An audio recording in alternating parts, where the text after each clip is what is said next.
अस्सलामु अलैकुम वरहमतुल्लाहि वबरकातुहू। उम्मीद करता हूँ तमाम हज़रात खैर आफ़ियत से होंगे। अल्लाह पाक आपको खुश रखे, आबाद रखे। अल्लाह तबारक व तआला ने जो नमाज का तोहफ़ा हमें अता फ़रमाया, इस नमाज का एहतमाम हमें हर एक जगह पर करनी चाहिए। चाहे आदमी सफ़र में हो, चाहे अपने घर पे हो, चाहे बीमार हो, चाहे जो हालत पे भी हो, नमाज कभी भी नहीं छूटनी चाहिए, एहतमाम लाजमी करना चाहिए। आज हम पढ़ लेते हैं कि दुख सुख सफ़र हज़र और हरज मरज़ में नमाज का एहतमाम फ़र्ज़ है कि क्या करना चाहिए, किस तरीके से नमाज़ पढ़नी चाहिए, और अगर जो नहीं पढ़ते उसके लिए क्या वईद है वो भी पढ़ लेते हैं। अगर दुख तकलीफ़ और मरज़ हो और खड़े होकर पढ़ने की ताकत ना हो तो बैठ कर नमाज़ पढ़े, बैठ कर पढ़ने की ताकत ना हो तो लेट कर पढ़े, ठीक है ना। यानी नमाज किसी सूरत में भी माफ़ नहीं। अगर लेट कर भी नहीं पढ़ सकते तो इशारों के साथ नमाज पढ़ना है, लेकिन पढ़ना लाजमी है।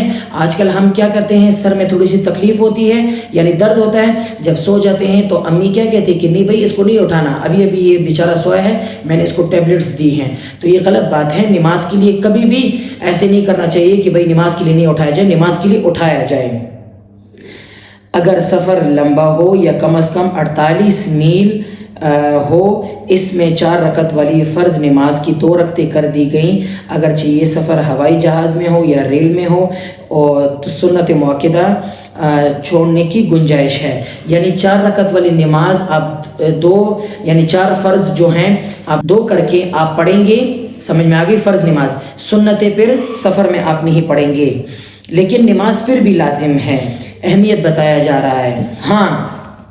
हाँ, वितर की 3 रकतें पढ़ना ज़रूर वाजिब और लाजिम है। यानी इशा की जो नमाज है, पहले 4 रकत फ़र्ज़ है, फिर 2 रकत सुन्नत है, फिर 3 वितर है। लेकिन 4 रकत फ़र्ज़ को 2 करके पढ़ेंगे, सुन्नत बीच में नहीं पढ़ेंगे, फिर उसके बाद 3 रकत जो वितर है वो भी पूरी पढ़नी लाजमी है।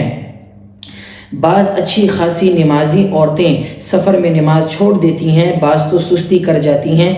जैसे बहुत से पक्के नमाजी मर्द भी सफ़र में नमाज कज़ा कर देते हैं। बाज़ औरतें ये उज़र पेश कर देती हैं कि पर्दा ना होने की वजह से सफ़र में नमाज नहीं पढ़ी जाती, क्योंकि मर्दों के दरमियान बेपर्दगी हो जाती है।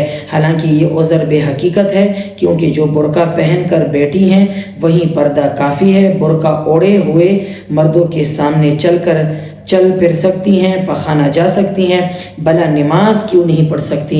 यानी ये उज़र आपका पेश नहीं किया जाएगा कि भाई यहाँ तो ज़्यादा मर्द हैं। औरत जो सब अगर उज़र पेश करे कि यहाँ औरत कहे कि भाई यहाँ पर मर्द हैं इस वजह से मैं नमाज नहीं पढ़ सकती, तो उसके लिए जवाब दिया गया कि अगर वही औरत खाने के लिए अगर बस से उतरना पड़े उतरेगी, अगर किसी तकाज़े के लिए उतरना पड़े वो जाएगी। इसी तरह अगर कोई काम भी हो या उतरना भी हो या जो भी हो, मर्दों के बीच में से गुजरना पड़े तब भी गुजर कर जाएगी। वहाँ पर्दे का क्या एहतमाम नहीं होगा क्या? ये जो आपने बुर्का पहना है यही आपका सबसे बड़ा सतर है और इसी में आप नमाज पढ़ सकती हैं। ये शैतानी उज़र है। बाज़ औरतें बच्चों के रोने की वजह से नमाज कर देती हैं, कज़ा कर देती हैं, हालांकि ये कोई उज़र नहीं। यूँ भी तो बच्चे रोते रहते हैं और दुनियावी काम जारी रखती हैं।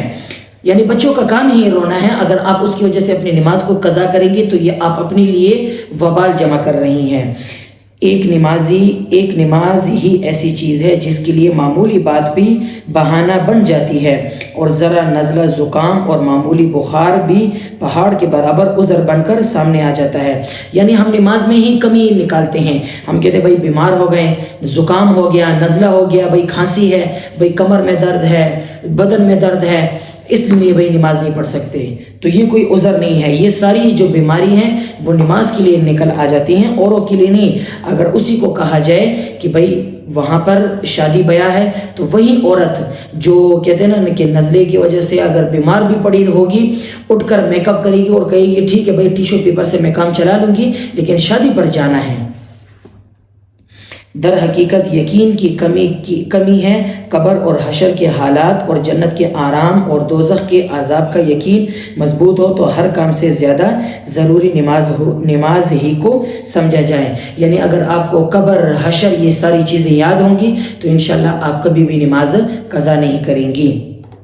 आप हज़रत से मेरी गुजारिश है कि आप इस वीडियो को ज़्यादा से ज़्यादा लोगों तक शेयर करें اور اگر آپ میرے چینل پہ نئے آئے ہیں لائک سبسکرائب لازمی کیا کریں. اسی کے ساتھ آپ اپنے بھائی کو اجازت دیں.